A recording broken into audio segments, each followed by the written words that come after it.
College football betting picks, Georgia, Florida. Florida has dominated this game in recent years with Steve Spurrier, Urban Meyer, hell, even Ron Zook beat a pair of top 5 Georgia teams. The Gators' 8 years of offensive futility have been interrupted with occasional bouts of competence against the Bulldogs. If McElwain, coordinator Doug Nussmeier and quarterback Phillip Franks can't score more than one touchdown, the frustration of the season will continue to escalate.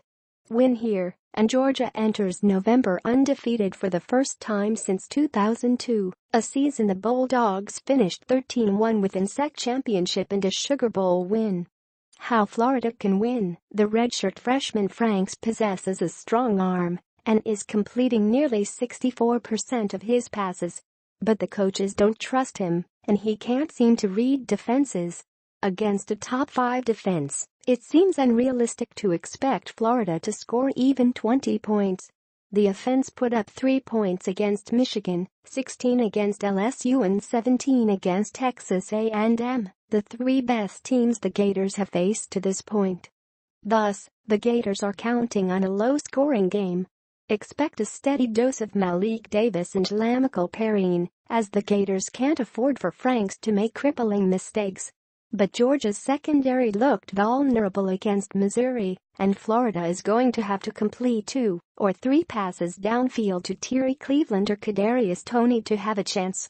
Florida also needs to limit Jake Fromm, create either a few turnovers on defense or a game-changing play on special teams, and avoid an early deficit.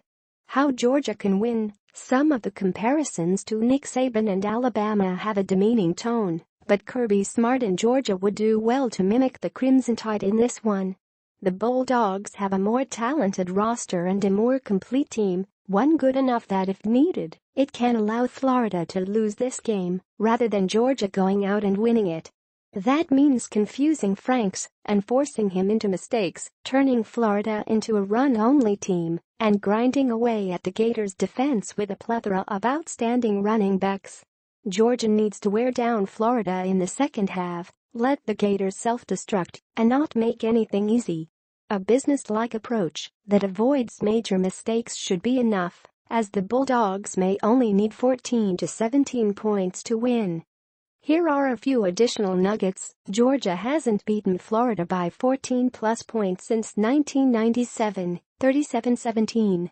The Golden Nugget posted Florida as a 1-point favorite in this matchup on June 22. The line has moved about 15 points since. Florida has won 3 consecutive games in this series. Average margin, 18.7 ppg. This is the second meeting between McElwain and Smart as head coaches. The two won national championships as offensive and defensive coordinator at Alabama in 2009 and 11. Georgia Bulldogs. Georgia is number 1 in the SEC this year in terms of its aggregate number versus the spread, beating the number by an average of 11.0 points per game. Its defense and conservative, run-first offense have led to 5 of its 7 games finishing under the posted game total. Injuries. Defensive tackle Trenton Thompson, knee, will play against Florida.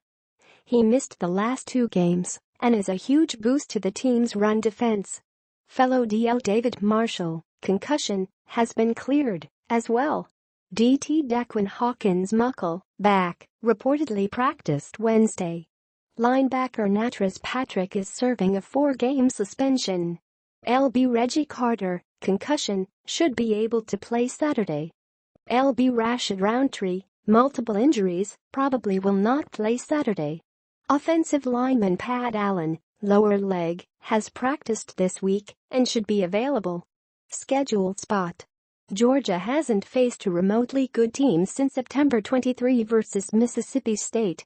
Before the bye last weekend, the Bulldogs played Tennessee, Vanderbilt, and Missouri on consecutive Saturdays.